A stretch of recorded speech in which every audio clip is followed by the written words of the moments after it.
বৈদ্যুতিক ট্রান্সফরমার ও সেচ পাম্প চুরি থামছে না চাঁপাইনবাবগঞ্জে। রাতের আধারে সংঘবদ্ধ চক্র গভীর এবং অগভীর নলকূপের জন্য স্থাপন করা শতাধিক ট্রান্সফরমার ও পাম্প খুলে নিয়ে গেছে গেল 3 মাসে। এতে জমিতে সেচ দিতে না পেরে বিপাকে পড়েছেন কৃষকরা।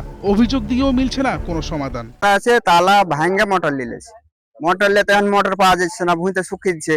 কি করব, দুদিন ধরে হয়রান হয়ে মোটরটা কোন লাগিয়ে চলছে। এখন আমরা এই অবস্থায় কি করবো? সরকার যে একটা আবেদন যে চোর জানে ধরা পড়ে, চোর ধরা পড়লে এইসব জিনিসগুলো বন্ধ হয়ে যাবে। এক রাতে 8টা মোটর লেছে। একদিন হলো আবার আমাদের মোটর চুরি করে নিয়ে গেছে। এখন আমরা কোথায় পাবো? আমরা কৃষক, আমাদের ধান এখন থোড় হয়েছে, এখনো আমাদের ধানের 2 মাস লাগবে সময়। এখন ধান উঠলে হয়তো আমরা তখন বেচা কিনা হয়তো কিছু করতে পারবো, কিন্তু এখন আমাদের নিরুপায়। এখন ধান মরে যেতেছে, এখন আমরা ধানে পানি দিতে পারছি না, এখন আমাদের কোনো উপায় নাই। সেচের অভাবে শুকিয়ে যাচ্ছে জমি, ব্যাহত হচ্ছে বোরো ধানের উৎপাদন। কারণ চোরের দল নিয়ে গেছে ট্রান্সফরমার নিয়ে ক্ষান্ত হয়নি তারা। প্রতিনিয়ত পাম্প চুরির মহোৎসব চলছে।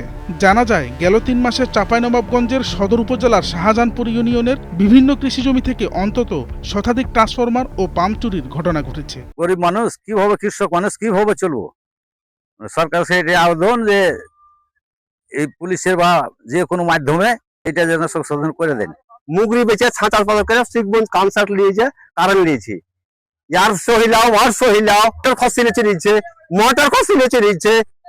শেষে তো ভাই বাড়ির কিছু থাকবে না, সবই চলবে। তো বেচে কত আর কিনে কত আর সেট করে কত, আর টাকা নাই। তাহলে ভালো গেল নিয়ে যায় আমার জিনিসটা ঘিরে ঘুরিয়ে কিনতে আসি, তো কারি এখানে কোপাইছে।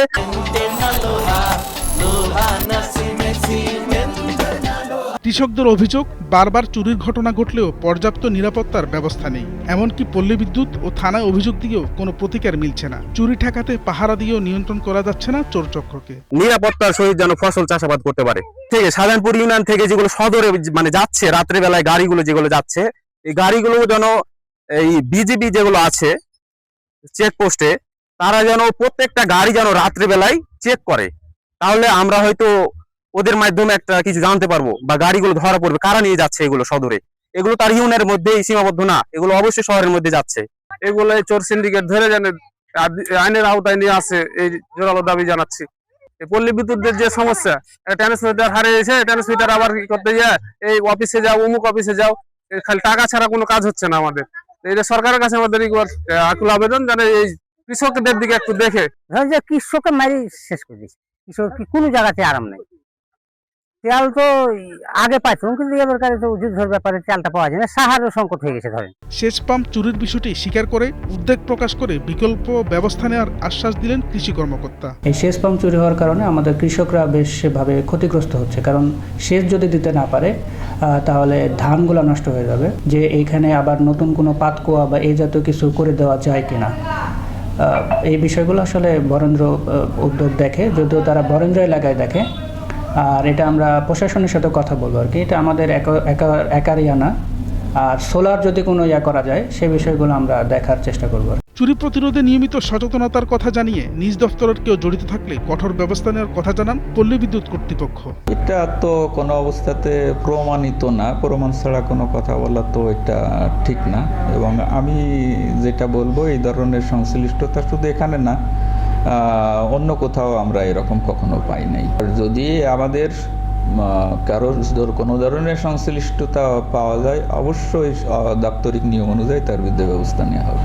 সেচ পাম্প চুরির বিষয়ে কোনো তথ্য নেই পুলিশের কাছে, তবে 2-1টি ট্রান্সফরমার চুরির ঘটনায় ব্যবস্থা নেওয়া হয়েছে বলে জানান পুলিশ। সেচ পাম্প চুরি হচ্ছে এরকম কোনো অভিযোগ আমাদের কাছে আসেনি।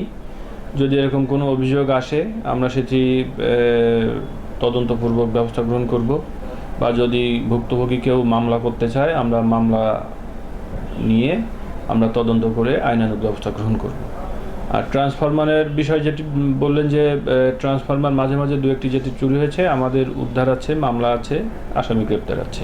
ধান উৎপাদনে বড় ধরনের ক্ষতির আশঙ্কা করছেন কৃষকরা। এতে দেখা দিতে পারে খাদ্য ঘাটতি। তাই চুরির বিষয়টি দ্রুত সমাধান চান কৃষকরা। মোহাম্মদ ফরহাদ আলীর পাঠানো তথ্য ও ভিডিও চিত্রে ডেস্ক রিপোর্ট, কালের কণ্ঠ।